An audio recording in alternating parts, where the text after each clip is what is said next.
Anteaters are vicious. Anteaters come across as feeble, placid animals. They're slow, almost blind, and hard of hearing. They don't even have teeth. They use their snouts to suck up the easiest of prey and generally just plod around South and Central America. Their looks can be deceiving, though. When roused to anger, these giant beasts can be genuinely deadly. They grow up to 2 meters long as adults and have sharp claws which they use to forage in anthills. They can also use these claws to kill humans. In 2012, a Brazilian man was brutally attacked and killed by an anteater. The seemingly docile animal gave the man bruises up his neck, 8 puncture wounds in his leg, leading to severe femoral artery damage, and 2 deep punctures in his arms. In 2010, a similar incident happened when a man bled out after a giant anteater obliterated his femoral artery. These creatures may eat ants, but get in their way and they can tear you to pieces. Mosquitoes are nature's deadliest killers. Mosquitoes are the bane of many a summer afternoon. They buzz in our ears, bite at any piece of exposed skin, and leave itchy bumps that take days to go away. Insects as a whole are generally kind of irritating in this way, but mosquitoes are no doubt the worst of the lot. We don't quite fear them, though, at least not in the West. They're an annoyance, but compared to the laundry list of 2 beasts in the world, mosquitoes don't rank high on the list of animals that will kill you. But as a matter of fact, mosquitoes are serial killers. Far from being a simple afternoon annoyance, mosquitoes are the animal kingdom's biggest killers, transmitting deadly diseases such as malaria, dengue fever, and West Nile virus. Their tally reaches up to almost 3 million per year, dwarfing the body count of any other creature on the planet. Bulls are colorblind. The traditions of bullfighting conjure up a standard image in most of our minds, the matador bravely waving his red cape at a bull, which enrages it into charging. Only half of that image is correct, though. The bulls don't charge because the cloth is red. Bulls can't even see red. Bulls are colorblind. The people at Mythbusters tested this. First of all, they placed 3 flags, 1 red, 1 blue, and 1 white, in the bull's enclosure, and he charged them all. Next, they did the same color scheme, this time with 3 dummies. Once again, the bull charged them all. We can observe this in real bullfighting as well, with the bull charging capes and other colors with equal ferocity. It's the flapping of the capes that angers the bulls, not the color. The red only became the iconic color because it helps cloak the blood after the bull is killed in the finale of the fight. Kangaroos are fierce brawlers. Kangaroos are synonymous with Australia, so much so that they may be the only thing some people know about the place. They're on the emblem, and most prominent sports teams representing the country have the kangaroo incorporated. Rugby league's Kangaroos, football's Socceroos, rugby union's Wallabies, the boxing kangaroo for the Olympics. Older readers may even remember Skippy the kangaroo, the lovable star of his own show. It's almost a shame that this playful, iconic image is shattered when you learn that kangaroos are as deadly as they come. Those iconic, muscular legs and huge feet that let them bounce also turn them into natural kickboxers. Male kangaroos are vicious when it comes to mating, and these powerful weapons can not only crush bone, but kill. They open their bouts with slashes and swipes with their claws before grappling their enemy and kicking them with their devastating legs. Despite their cute exteriors, kangaroos are some of nature's best brawlers. Chicken eyes contain a new state of matter. The little birds are seen as fairly disposable beasts, capable of little more than squawking and making eggs. But don't dismiss chickens completely. Scientists have discovered an entirely new state of matter in chicken eyes, disordered hyperuniformity.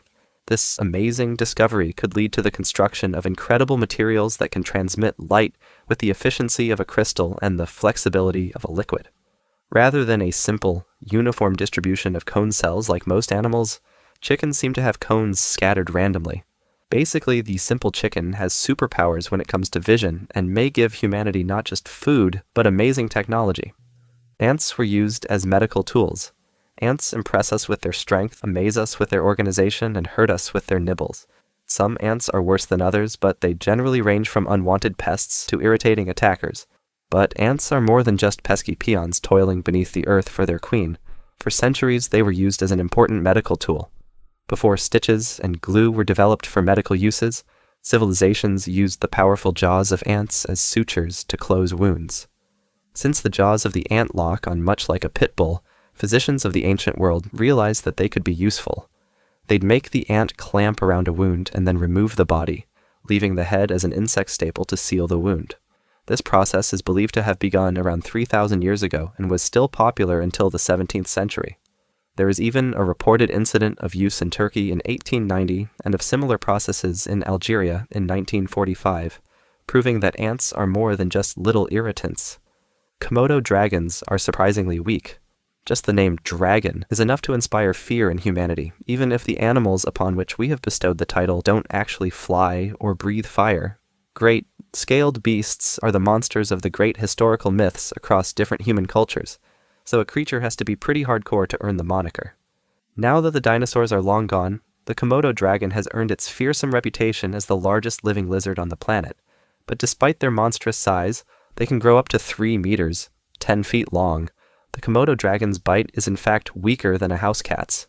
That's right, your feline friend has more oomph in its crunch than the mighty Komodo dragon. In fact, if the Komodo dragon tried to crush something with its jaw the way a crocodile does, it would probably break its own skull. The Komodo dragon is actually extremely venomous, thinning its victim's blood and causing it to bleed out. Alligators dance for love. Fierce and positively prehistoric, alligators and their crocodilian kin are terrifying. They can rip a human to pieces with their powerful jaws, and they are rightfully feared and revered as some of the most dangerous predators in the animal kingdom. However, when it comes time to make some gator babies, they use a surprisingly adorable mating technique. They dance.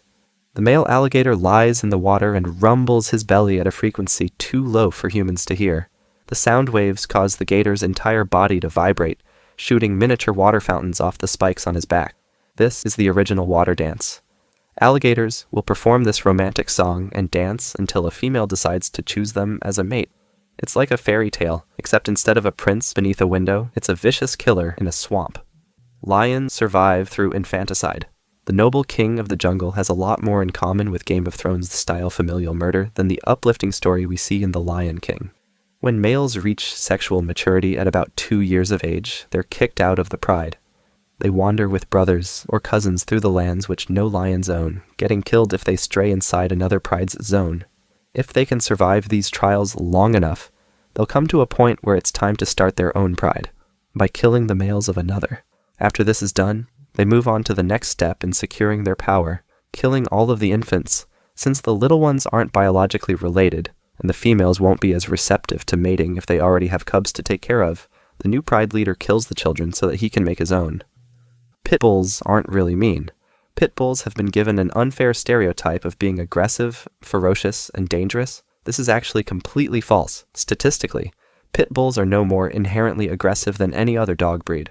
The breed was initially bred for dog fighting, but as we've mentioned before, being friendly to humans was actually desirable for a pit bull. If one lashed out at a human, it would be cold. A lot of people tend to point to statistics of pit bull injuries and even deaths, but these aren't due to a greater level of aggression at all. Pit bull genetics have given them much greater jaw strength than other breeds, which is why, when they do bite, the results are typically more painful. They're stronger, not more violent. All dogs are individuals, and whether or not a dog is vicious has a lot more to do with the owner than the breed.